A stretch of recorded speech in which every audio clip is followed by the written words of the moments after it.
It was winter in New York as the snow began to fall, and the workman's hall had not a seat to spare. When a young man tucked inside just to warm himself was all, the night that Goldman spoke at Union Square.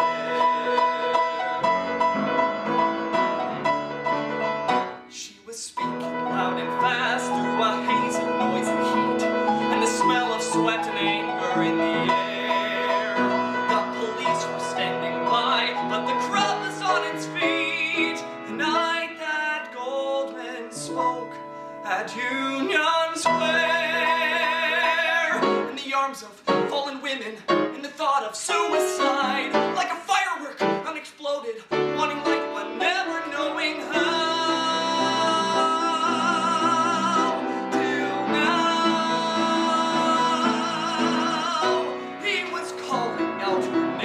Shouting what he did not know, and he found that he was standing on a chair with a heart as clean and new as the freshly fallen snow.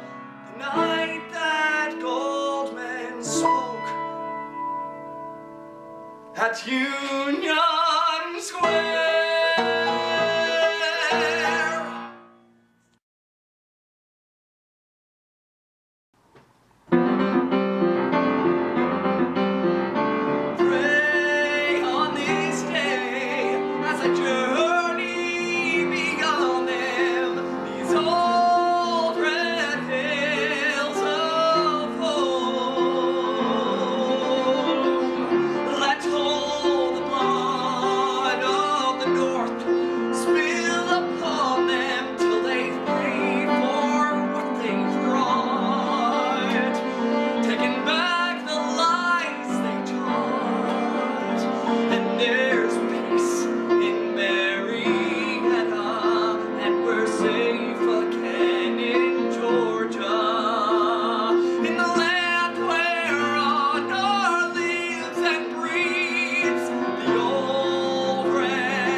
Evelyn Nisbet's lover was the eminent architect Stanford White, designer of the Pennsylvania Station on 33rd Street. Her husband, the eccentric millionaire Harry K. Thaw, was a violent man. From what had become his regular seat on the front row of the second balcony, younger brother would lean far over the railing, hoping his goddess would notice him. Yet one night he almost fell.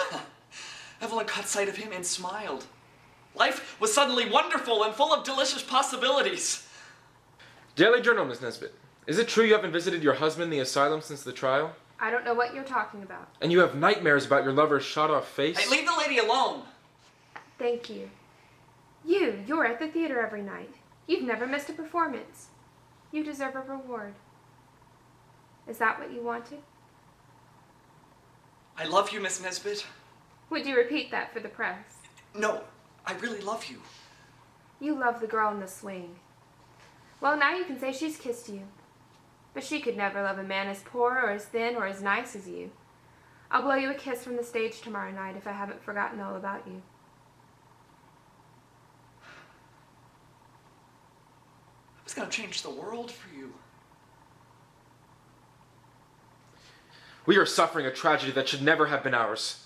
What in God's name possessed you? You took that woman in without sufficient thought, and she brought Coalhouse into our lives. You have victimized us all with your foolish female sentimentality. You going out to find him and shoot him? I'm protecting my home. If Mr. Walker makes the mistake of coming to my door, I will deal with him. Why should he come here? We did not desecrate his car. I went to the police.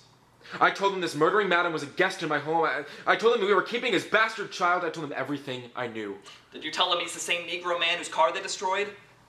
The same black man who went to them for justice, but it was every legal complaint they ignored? The same crazed Negro killer who followed the coffin of a woman they murdered. Were they grateful for the truth? I hope I misunderstand you. Would you defend this savage? Does he have anyone but himself to blame for Sarah's death? Anything but his damnable nigger pride? Nothing under heaven can excuse the killing of men and the destruction of property in this manner. I did not hear such a eulogy at Sarah's funeral. I did not hear you say then the death and the destruction of property was inexcusable. Must I endure this? You are a complacent man with no thought of history. You've traveled everywhere and learned nothing. I despise you.